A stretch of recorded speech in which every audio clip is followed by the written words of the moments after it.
Friday. All 4 men were based at CFB Petawawa near Ottawa. Family members and dignitaries, including Governor General Michaël Jean and Minister of National Defence Peter MacKay, will be there for today's repatriation ceremony. 116 Canadian soldiers have died in the NATO mission in Afghanistan since it began in 2002. Well, Canadians take every soldier death in Afghanistan seriously, but if you watch Fox News, the same apparently can't be said about some of our U.S. neighbors. A group of commentators poked fun at the mission after one of Canada's top generals suggested our forces could use a break from the fighting. Their comments are not sitting well with viewers here at home. Take a listen. The Canadian military wants to take a breather, to do some yoga, paint landscapes, run on the beach in gorgeous white capri pants. Leslie added that there's no one to repair the tanks, nor are there any ready tanks for soldiers to train on. So a hiatus is needed to get their armored act together. Doug, I go to you first because this is a very important question. I want you to take it seriously. Isn't this the perfect time to invade this ridiculous country? They have no army.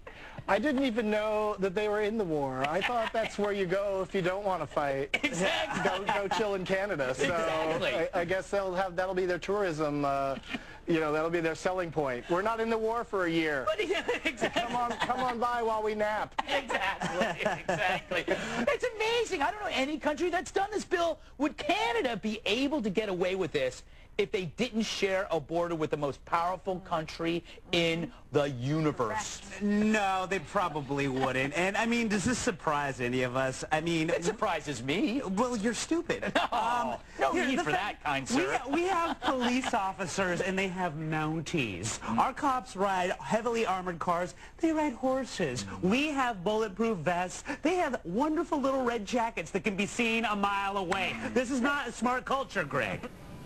Not exactly smart humor either, and that certainly seems to be the consensus from viewers here in Canada. Neil Coxell has been gauging public reaction, and she joins us now. And I've got to say, Neil, my first reaction was these people are clearly so ill-informed. Why are they on air? But exactly. what have you been hearing from people? Exactly. So ill-timed, the segment, in light of the recent deaths of Canadian soldiers in Afghanistan. Ill-informed was the first thing that came to my mind as well, Danielle. Certainly as a journalist, you shake your head, regardless of the format of the program, and regardless of the time that it airs, around 3 o'clock, in the middle of the night. People on both sides of the border, Canadians certainly, are angry that it was said at all, regardless of the format of the show, the timing of the show. People I've been speaking with don't really buy that this was an effort at satire. They say it was a lame attempt at that. Fox News known for stirring up controversy, but really people we've been speaking to, you can see it as we showed it to them on our monitors here in Yonge and Dundas Square in downtown Toronto. The shock and surprise and anger in some cases written all over their faces. A Canadian young man living in Washington started a Facebook forum to vent his frustration and give Canadians an opportunity, anyone who's angry, to vent their frustrations as well. But have a listen to what people here in downtown Toronto have had to say as they view this Fox News segment.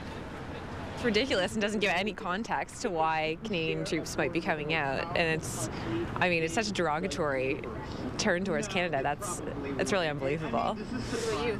Yeah, I agree. I mean, it's obviously ridiculous, and especially in light of 4 Canadian soldiers recently being killed, it's completely disrespectful. But I also don't think that would reflect the general American population sentiment about the issue. They have more sophisticated equipment, but when it comes to strategy and courage, we are far superior to the Americans. Strategy and courage. Courage, yes. They don't have a little armor, you know, they spend billions. Can they not using it right? That gentleman there was a soldier, Danielle, in his youth, very upset by the comments saying, you know, America may have the armor, may have the billions, but they're not spending it right. We match them for courage and heart and ability. So it really got him riled up. Lots of response on the web about this and into our Your Turn inbox as well. This viewer wrote in, I don't think we should get too angry at the commentators on Fox News who blasted Canada. They've proved over the years they can't help themselves.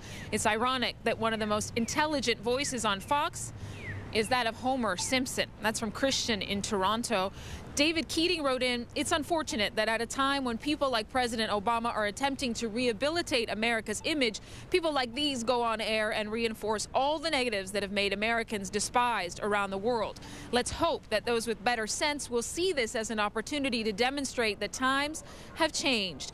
And finally, Margaret Shane in Edmonton wrote in, "The exchange was mean-spirited and insulting, but Canadians should consider the source and ask ourselves why we are so incensed by the idiotic ramblings of people who are committed to celebrating and broadcasting their own ignorance. Have some confidence, Canada.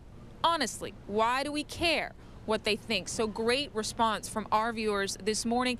Another viewer, though, not so forgiving as Margaret Shane. You know, if you think about the fact, Danielle, that Fox has trademarked their tagline, fair and balanced, they did, and they fight for that trademark. One of the viewers says he has a new tagline for the U.S. network, a pox on Fox. Nice to know that Canadians can be articulate and eloquent, especially in this story. Thanks, Neil. You're welcome.